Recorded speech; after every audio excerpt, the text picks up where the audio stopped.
Son Rafael Rodríguez Villarino, alcalde de Amoeiro polo PSDG-PSOE, e preséntome nesta segunda legislatura a alcaldía. Nestes 4 anos fixemos proxectos que tiñan como objetivo fundamental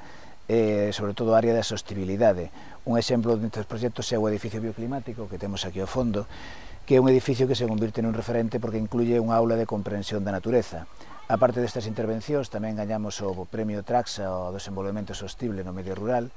cunha intervención no río Barbantiño, onde ao mesmo tempo tamén se fixo unha intervención moi importante da rede de camiños naturais do Ministerio, para que esa zona, que é unha zona de gran beleza a nivel provincial e autonómico, tuvera a relevancia que merece. Fixemos máis obras neste mesmo sentido, rehabilitando núcleos,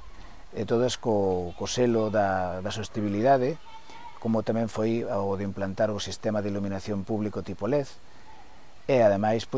prestamos atención a unha cousa que nós creemos que é moi importante, que é o factor humano. Nese sentido,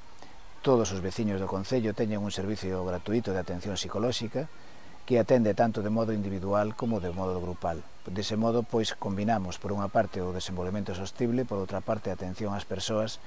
e o que é máis importante, xerar un clima no que todo o mundo participe, e dese xeito puxemos en marcha un programa de democracia participativa que lle chamamos o Amoeiro que queremos, no que participaron preto de 300 persoas, todas elas indicando non só o que querían para o concello, sino tamén como conseguilo e decidindo que cousas se tomarían en primeiro lugar, en segundo e así sucesivamente. É dicir, creamos un sistema de democracia participativa real.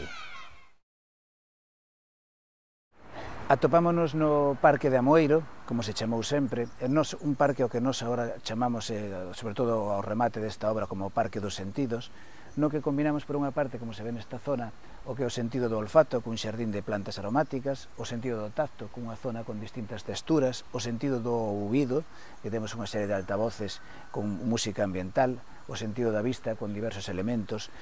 o sentido do gusto con paneis informativos e finalmente o que é xa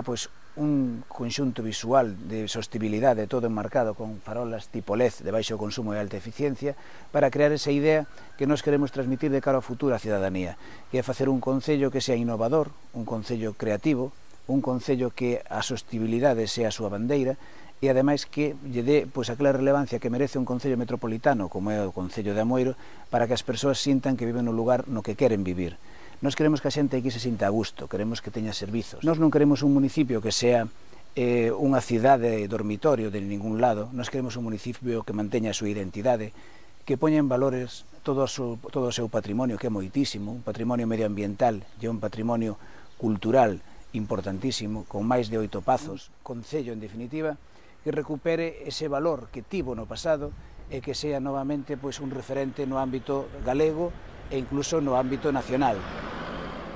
Sabemos que somos ambiciosos, pero é que a ambición é o que lle faltaba á anterior corporación municipal, como tamén lle faltaban eses valores de democracia e de progreso que nós tratamos de inculcar na xente.